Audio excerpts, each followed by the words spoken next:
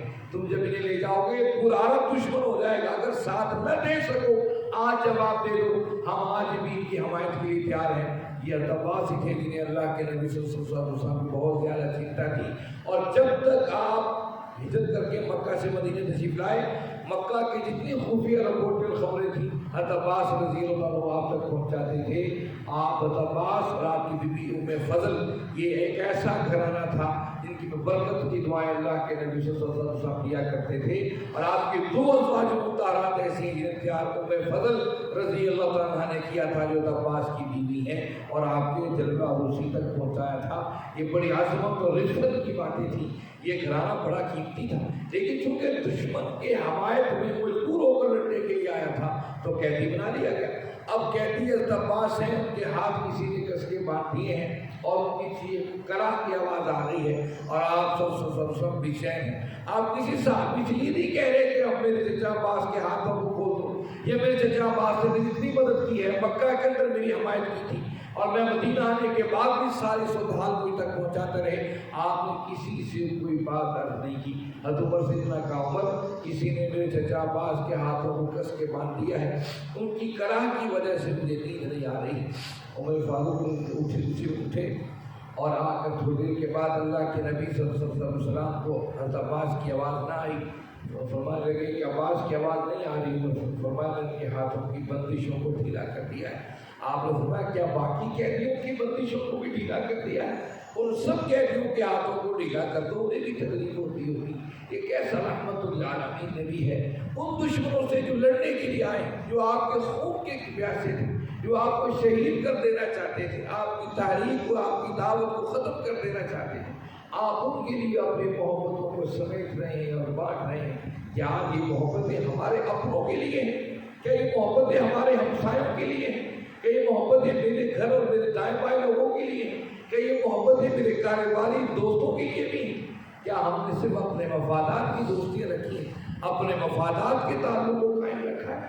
نہیں میرے بھائیوں, یہ میدان بدر کو قرآن نے یوم الفرقان کہہ کر قیامت تک کے لیے اس کو ایک سنگ میل اور ایک اس کو امت کے سامنے ایک رہنما مینار بنا کر کھڑا کر دیا. اس کی ہر لمحے وہ جھلکیاں ہیں جو دنیا کے سامنے آتی ہیں. آئیے کفار کے حالات کیا تھے جب میدان بدر میں شکست کھائی اور ایک خبر لے کر مکہ کے اندر پہنچا تو مکہ کے اندر سارے سردار تو مکہ سے یہاں پر آ گئے تھے. دو بڑے سردار وہاں موجود تھے. ایک ابو لہب تھا جو اپنی بیماری کی وجہ سے نہیں آ سکا تھا, اور دوسرا جو ہے اس کا نام میرے ذہن سے نکل گیا, سفیان.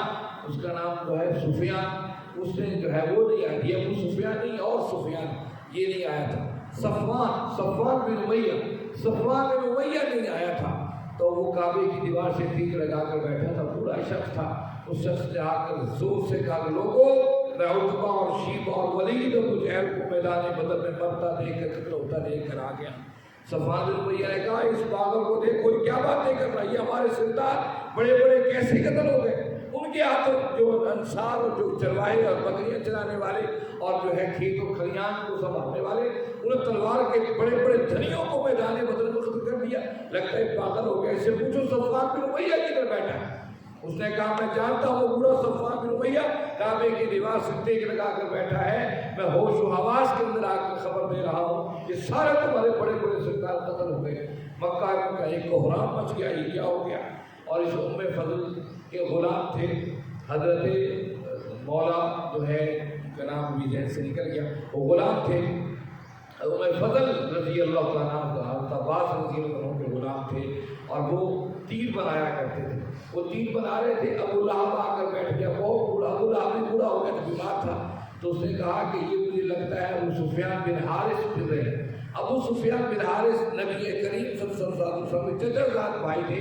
وہ ابو سفیان نہیں جن کا تذکرہ آگے چل کر میدان احد کے اندر آئے گا یا بعد میں. ان کا نام ابو سفیان بن حرب تھا. یہ آپ کے چچا حارث کے بیٹے ابو سفیان بن حارث تھے. یہ خبر آ کے کہا ابو لہب چچا پتہ چلا تمہیں کہ وہاں پر کیا ہو گیا میدان میں؟ کہا کہ نہیں کچھ نہیں، مجھے نہیں پتہ چلا. کہا وہاں پر ہمارے عتبہ ولید اور بڑے بڑے شیبہ اور سردار ابو جہل سب میدان بدر میں مارے گئے. ابو لہب نے کہا یہ کیا ہو گیا ہے؟ تو اس پر وہ کہتے ہیں حضرت فضل رضی اللہ تعالیٰ غلام ایمان لے کر آ چکے تھے. کہا کہ اللہ کی قسم یہ تو فرشتوں نے شکست دی. ابو لہب الٹا ہاتھ چونکہ غلام کی حیثیت ہوئی تھی منہ پر مارا. ام فضل رضی اللہ نے کہا ابو لہب تم اس لیے ہمارے غلاموں کو مار رہے ہو کہ ان کا جو سردار ہے عباس وہ مکہ مدینہ کے اندر قیدی بنا لیا گیا ہے، اس لیے تمہیں ہوشیاری مل گئی ہے تم ہمارے قیدی غلاموں کو اوپر ہاتھ اٹھاؤ. ابو لہب وہاں سے اٹھ کے چلا گیا. ابو لہب ایسا بیمار ہوا. اس خبر سن کر تعاون کی بیماری اسے ایسی لگی ایسا مرض اس کو لاحق ہو گیا کہ لوگ اس کے پاس بیٹھتے تک نہیں تھے. آخر یہ اسی تکلیف کے اندر مر گیا. اس کے بیٹوں نے حبشیوں کو باہر سے بلا کر لمبے لمبے ڈنڈے دے کر ایک کنواں کھود کر اور ڈنڈوں کے ذریعے ابو لہب کی لاش کو اس کنویں کے اندر پھینکا. اور وہ قرآن کی تبت یدا ابی لہب وتب ما اغنی عنہ مالہ وما کسب، اس کو دنیا کے لوگوں نے کھلی آنکھوں سے اس آیت کا مصداق بنتے ابو لہب کو دیکھا کہ اس کے اپنے بیٹے اس سے قریب آنے کو تیار نہیں تھے. باہر سے حبشیوں کو بلا کر یہ واحد وہ شخص تھا جو میدان بدر کے اندر نہیں پہنچ سکا تھا. اللہ نے اسے بھی ذلت کی موت سے ہمکنار کر دیا اور پورے مکہ میں کوہرام مچ گیا. اور کہا یہاں تک کہ مکہ کے لوگوں نے کہا کوئی نہ روئے بدر کے قاتلوں کو. حالانکہ یہ بڑے وین اور ہمارے ہاں جو وین اور وین کرتی ہیں خواتین، مکہ کے لوگ وین کے ماہر تھے اور بڑی بڑی خواتین جو تھی وہ وین کے جو ہے وہ کیا کرتی تھی. خنسہ رضی اللہ تعالیٰ جو بعد میں اسلام قبول کر لیا، اسلام کی بہت بڑی شاعرہ تھی. ان کے جو تھے مرثیے کے اشعار وہ لوگ دشمن یا دوست اپنی میتوں کو پڑھا کرتے تھے تاکہ جو ہے وین کی صورت کے اندر تاکہ وین ہو سکے. لیکن ایسا ہوا کہ انہوں نے قسم کھائی کہ ہم جو میدان بدر میں کافر ہمارے بڑے بڑے سردار مارے گئے ہیں کوئی ان پر روئے گا نہیں، کوئی روئے گا نہیں. جو روئے گا اسے سخت سزا دی جائے گی. ہم روئیں گے نہیں، ہم تیاری کریں گے اگلے مارکے کے لیے تاکہ ہم کو مسلمانوں کو مدینہ میں شکست دے سکے. کافر اگلے مارکے کی تیاری کے لیے جٹ گئے. لیکن افسوس کہ مسلمان آج ہر مرحلے کے بعد اگلے مرحلے کی تیاری نہیں کر رہا ہے. نبی کریم صلی اللہ علیہ وسلم نے میدان بدر سے واپسی پر فرمایا تھا لوگوں ہم ایک چھوٹے جہاد سے بڑے جہاد کی طرف آ رہے ہیں. اس کا معنی بعض محدثین نے کچھ کیا، بعض محدثین نے کچھ کیا. سید ابو العلا مودودی رحمۃ اللہ نے بڑا زبردست اس کی تشریح کی کہ چونکہ ایک مارکے سے واپس آ رہے ہیں کہ اپنے گھر کے معاملات اور تجارت کے معاملات میں اتنا کھو نہ جائیں اگلے مارکے کی تیاری نہ ہو سکے. اگلے مارکے کی تیاری یہ سب سے بڑا جہاد ہے. اگلے مارکے اگلے مرحلے کی تیاری کے اندر اپنے آپ کو اپنے گھر اور دیگر معاملات کے اندر ذہن کے اندر یہ برقرار رکھنا کہ دشمن ہمارا موجود ہے، اس کے لیے ہمیں تیاری کرنی ہے. ایک ایسی تیاری تھی جو میدان بدر کے بعد پھر اگلے مارکے کا پیش نما بنی اور امت مسلمہ اس دور کی بڑی جہاد تھی. اسی موقع پر اللہ کے نبی صلی اللہ علیہ وسلم نے تمام غزوات جنگ کے مارکے کو واپس آتے فرمایا تھا الحمدللہ الذی نصر عبدہ. تمام تعریفیں اس رب کے لیے ہے جس نے اپنے بندے کی مدد کی، وَحَزَمَ أَحْزَابَهُ وَحْدَهُ، اور تنہا بڑے لشکروں کو تباہ و برباد کر دیا۔ اور اسی موقع پر عید الفطر کا اعلان اللہ کے نبی صلی اللہ علیہ وسلم نے فرمایا تھا۔ یہ غزوہ بدر سے واپسی پر گویا عید الفطر ایک جہادی علامت کی نشانی ہے، اس امت کی جدوجہد کی علامت کے طور پر اس امت کے حوالے کی گئی، لیکن ہم خوشیوں کو کن معاملات میں اڑا دیتے ہیں یہ آپ اور ہم سب جانتے ہیں۔ یہ وہ میدان بدر تھا، اس کے اور بہت سے کئی واقعات ہیں، انشاءاللہ موقع ملا ہے اس کا تذکرہ مزید ہوگا۔ اللہ رب العزت سے دعا ہے کہ رب العزت آپ اور ہم سب کو سمجھنے اور اس پر عمل کرنے کی توفیق عطا فرمائیں۔ وآخر دعوانا الحمد للہ رب العالمین، والصلاۃ والسلام علی سیدنا